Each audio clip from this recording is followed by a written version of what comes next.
This is the story of how easy mode went from an insult to an option to a feature.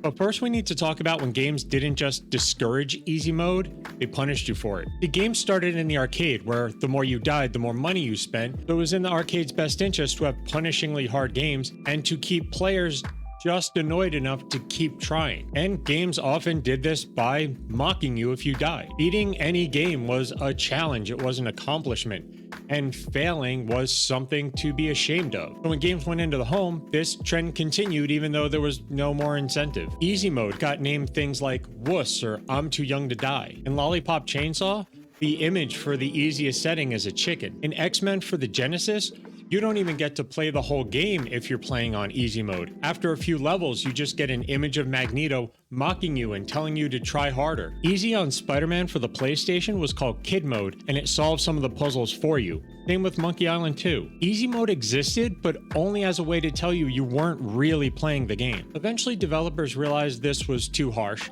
and they tried something more subtle, like suggesting you make the game easier on yourself. In Celeste, after you die a few times, the game offers you assist mode, which lets you change how some of the mechanics work. In games like God of War or The Last of Us Part 2, dying too many times just suggests if you want to play on easy mode. Hades actually called their assist mode God mode to make it sound more powerful, but it just makes you harder to kill. And in Metal Gear Solid 5, after too many deaths, the game offers to lower the enemy's awareness, but it makes you wear a chicken hat. Lowering the difficulty helped players progress, but it still felt like the game was judging you for it. Being offered a lower difficulty can feel less like help and more like the game saying, we noticed. So maybe the problem wasn't the wording, the problem was asking at all.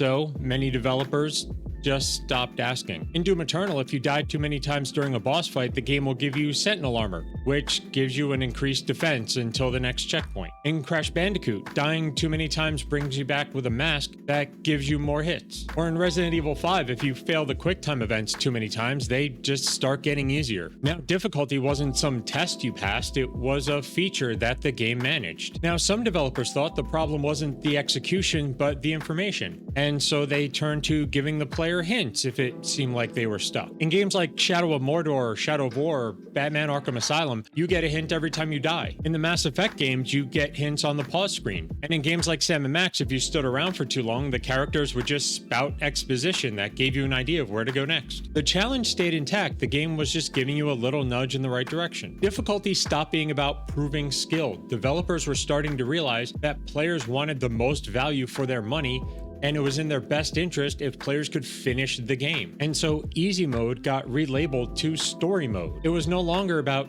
shame and humiliation and getting a player so frustrated that they just had to keep going. Developers realized that there is a whole group of players out there that play games to relax and take it easy and aren't looking to necessarily overcome a challenge. There are players who their favorite thing about video games is experiencing the story. God of War, Deus Ex, Mass Effect 3, Assassin's Creed, Ninja Gaiden 3, all renamed their easy mode to something like story mode. Easy mode wasn't a fallback, it wasn't a pity, it was a design choice. Arcade games wanted you to fail, and when games went home, they kept that attitude.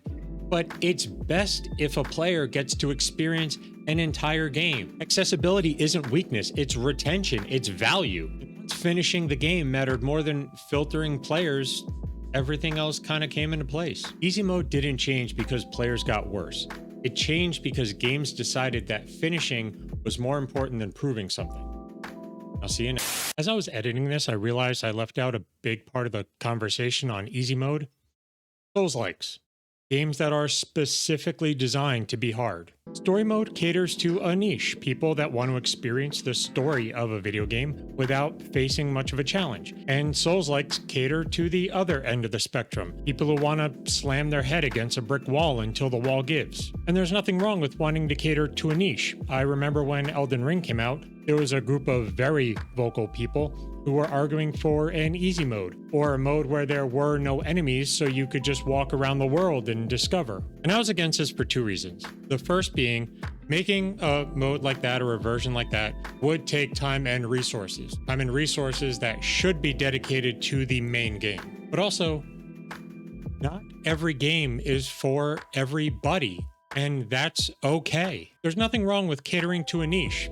I wouldn't argue that Uma Musume should have weapons and play more like Road Rash so it would appeal to me, because that game isn't for me. I'm not the target audience. Gaming should be accessible to everybody, but you do that by having a wide variety of games, not by making every game appeal to the widest audience possible. And now I'll see you next time.